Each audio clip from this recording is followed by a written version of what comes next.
Election commission of India ने चुनाव की तारीखों का ऐलान कर दिया है। ईसीआई ने बता दिया कि पूरे देश में चुनाव 7 चरणों में होंगे, जो कि अलग अलग तारीखों को वोटिंग की जाएगी, जबकि परिणाम पूरे देश के एक ही दिन यानी कि 4 जून को घोषित किए जाएंगे। यदि हम बात करें कि मतदान कब से शुरू होंगे, यानी कि पहला चरण कब से शुरू होगा, तो पहले चरण की यदि हम बात करें तो 19 अप्रैल को पहले चरण की वोटिंग होगी, अर्थात मतदान किए जाएंगे। लेकिन तारीखों का ऐलान होते ही जनता ने कर दिया एक बड़ा खुलासा। जनता ने बता दिया कि कौन होगा देश का प्रधानमंत्री और किसकी बनेगी सरकार। नमस्कार और आप देख रहे हैं पॉलिटिकल न्यू विचार। लोकसभा ओपिनियन पोल 2024 में आप सभी का हार्दिक स्वागत है। अभी अभी जनता के बीच से लोकसभा का ताजा सर्वे सामने निकल करके आया, जिसमें जनता ने कर दिया चौंकाने वाला खुलासा। अभी अभी जनता के बीच से यह सर्वे सामने निकल करके आया है। इस सर्वे में जनता से पूछा गया कि कौन होगा इस बार देश का प्रधानमंत्री। अब देखना होगा कि क्या नरेंद्र मोदी बन पाएंगे तीसरी बार प्रधानमंत्री, या फिर बनेंगे प्रधानमंत्री राहुल गांधी या अन्य दल का कोई नेता। इन सभी प्रश्नों का जवाब इस वीडियो में आपको मिल जाएगा। वीडियो के अंत तक जरूर बने रहें। और आज हम देखेंगे कि किस राज्य में किसको कितनी सीटें मिलने का अनुमान है और देश में कौन अपनी सरकार बनाने जा रहा है। पूरे ओपिनियन पोल में जरूर बने रहें। चलिए शुरू करते हैं और देखते हैं सबसे पहला राज्य है। लेकिन उससे पहले मैं आपको जानकारी के लिए बता दूं कि देश में कुल लोकसभा की 543 सीटें हैं और किसी भी पार्टी को पूर्ण बहुमत की सरकार बनाने के लिए 272 सीटें जीतने की आवश्यकता होती है। जिस पार्टी के पास 272 या उससे अधिक सीटें होंगी, वही पार्टी अपनी पूर्ण बहुमत की सरकार बनाएगी।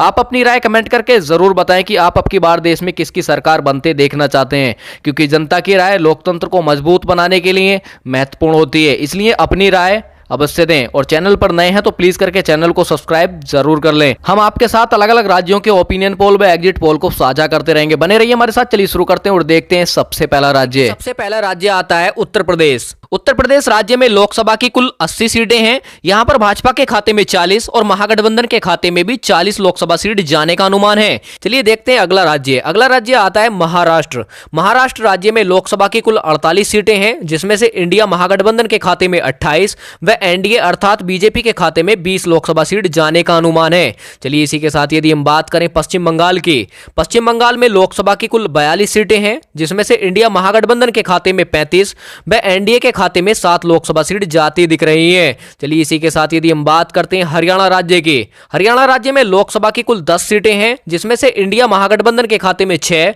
व एनडीए अर्थात बीजेपी के खाते में 4 लोकसभा सीट जाती दिख रही है। चलिए इसी के साथ यदि हम बात करते हैं पंजाब राज्य की, पंजाब राज्य में लोकसभा की कुल 13 सीटें हैं, जिसमें से इंडिया महागठबंधन के खाते में 6, एनडीए के खाता खुलने की कोई संभावना नहीं है व अन्य दलों के खाते में 7 लोकसभा सीट जाती दिख रही है।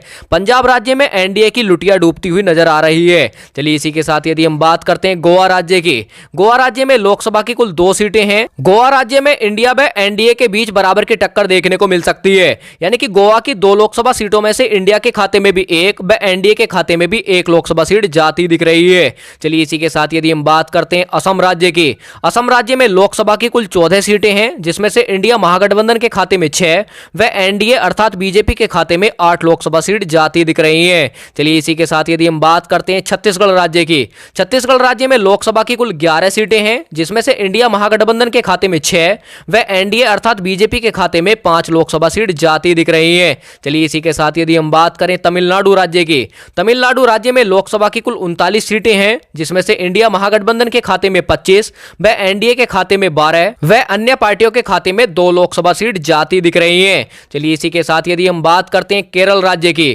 केरल राज्य में लोकसभा की कुल 20 सीटें हैं, जिसमें से इंडिया महागठबंधन के खाते में 13, एनडीए के खाता खुलने की यहां संभावना नहीं है, जबकि अन्य पार्टियों के खाते में 7 लोकसभा सीट जाती दिख रही है।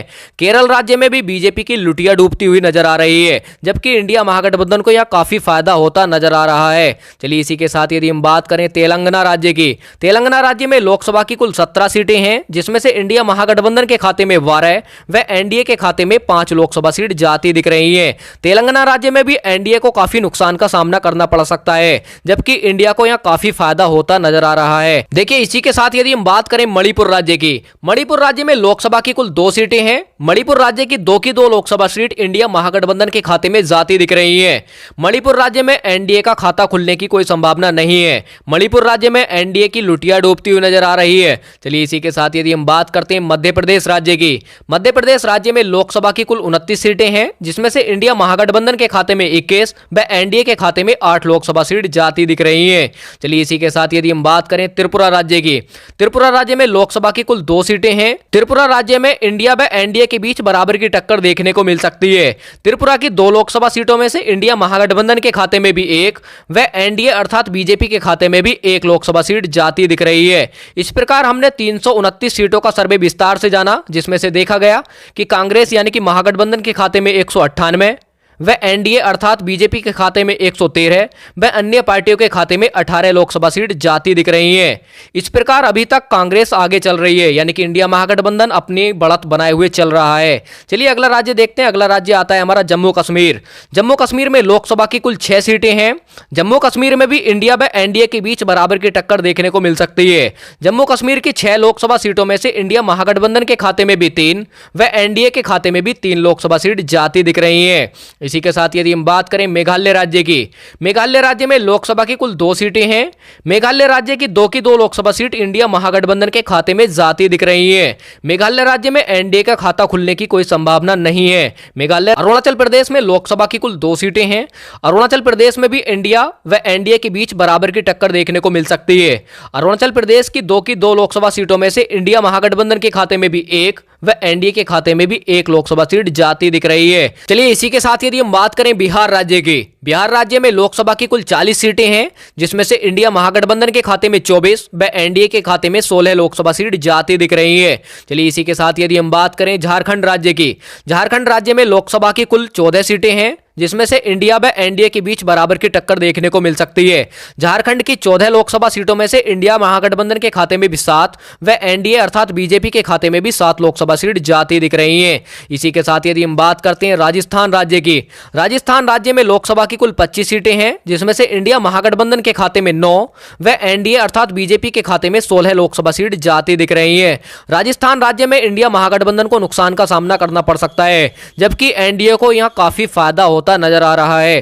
चलिए इसी के साथ यदि हम बात करते हैं गुजरात राज्य की, गुजरात राज्य में लोकसभा की कुल 26 सीटें हैं, जिसमें से इंडिया महागठबंधन के खाते में 8 व एनडीए अर्थात बीजेपी के खाते में 18 लोकसभा सीट जाती दिख रही हैं। गुजरात राज्य में भी इंडिया महागठबंधन को नुकसान का सामना करना पड़ सकता है, जबकि एनडीए को यहां काफी फायदा होता नजर आ रहा है। चलिए इसी के साथ यदि हम बात करते हैं दिल्ली राज्य की, दिल्ली राज्य में लोकसभा की कुल 7 सीटें हैं, जिसमें से इंडिया महागठबंधन के खाते में 5 व एनडीए के खाते में 2 लोकसभा सीट जाती दिख रही हैं।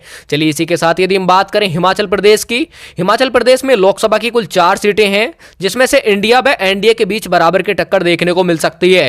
हिमाचल प्रदेश की 4 लोकसभा सीटों में से इंडिया महागठबंधन के खाते में भी 2 जबकि एनडीए के खाते में भी 2 लोकसभा सीट जाती दिख रही है। चलिए इसी के साथ यदि हम बात करें उड़ीसा राज्य की, उड़ीसा राज्य में लोकसभा की कुल 21 सीटें हैं, जिसमें से इंडिया महागठबंधन के खाते में 6 व एनडीए अर्थात बीजेपी के खाते में 2 व अन्य पार्टियों के खाते में 13 लोकसभा सीट जाती दिख रही हैं। इसी के साथ यदि हम बात करते हैं अन्य केंद्र शासित प्रदेशों की, अन्य केंद्र शासित प्रदेशों में लोकसभा की कुल 7 सीटें हैं, जिसमें से इंडिया महागठबंधन के खाते में 4 व एनडीए के खाते में 3 लोकसभा सीट जाने का अनुमान है। चलिए इसी के साथ यदि हम बात करें आंध्र प्रदेश की, आंध्र प्रदेश में लोकसभा की कुल 25 सीटें हैं, जिसमें से इंडिया महागठबंधन के खाते में 14 व एनडीए के खाते में 2 व अन्य पार्टियों के खाते में 9 लोकसभा सीट जाने का अनुमान है। इस प्रकार हमने लोकसभा की 543 सीटों का सर्वे विस्तार से जाना, जिसमें से देखा गया कि इंडिया महागठबंधन के खाते में 283 व एनडीए अर्थात बीजेपी के खाते में 185 व अन्य दलों के खाते में 75 लोकसभा सीट जाती दिख रही हैं। और मैंने वीडियो के शुरू में ही बताया था आपको कि किसी भी पार्टी को पूर्ण बहुमत की सरकार बनाने के लिए